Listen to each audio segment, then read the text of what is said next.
Democrats are beginning to fight over their identity. It's a battle between progressives, who were led last year by Bernie Sanders, and the party establishment, most recently led last year by Hillary Clinton.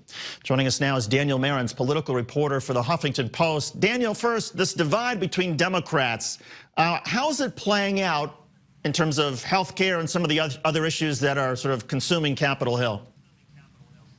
Well, it's very interesting, David.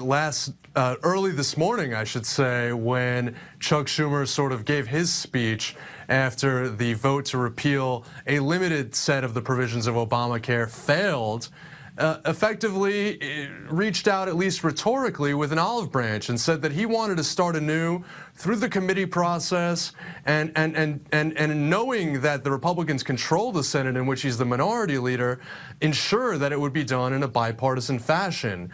Now, at the same time, you have progressive activists that immediately said this is yet more evidence that we need to proceed toward a Medicare for all type option.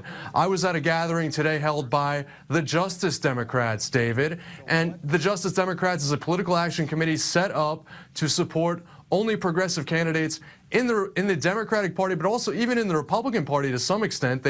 They've supported some candidates who renounce money in politics to really be a true left populist flank and denounce the effects of corruption. They hosted a gathering today in the midst of thunderstorms here in Washington, held by Congressman Ro Khanna from Silicon Valley in California, and he's a young, relatively new arrival in the Democratic caucus in Congress, and of course Congressman John Conyers, a man who's been for several decades in the House of Representatives from Detroit, and has always been a proponent of single-payer health care, of government Medicare for all, and they proclaimed their allegiance to a pledge saying that they would subscribe to Medicare for all in any reform effort, in any effort to reform America's healthcare system. They are committing themselves to a government-run insurance system. And it was, in effect, David, a way of saying, we will only endorse candidates, we will get behind these candidates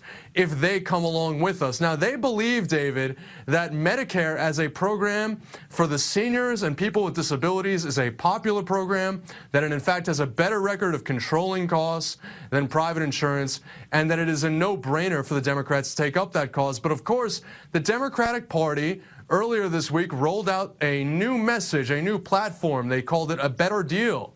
And what was not included in that platform was single-payer health insurance. Now, Chuck Schumer, the Senate Minority Leader, said he's open to it once they stabilize the Obamacare marketplace. He's also open to a Medicaid buy-in, a Medicare buy-in. But he has not adopted it as the party position. Obviously, Bernie Sanders is a big proponent of that approach, but it is something that is still being disputed.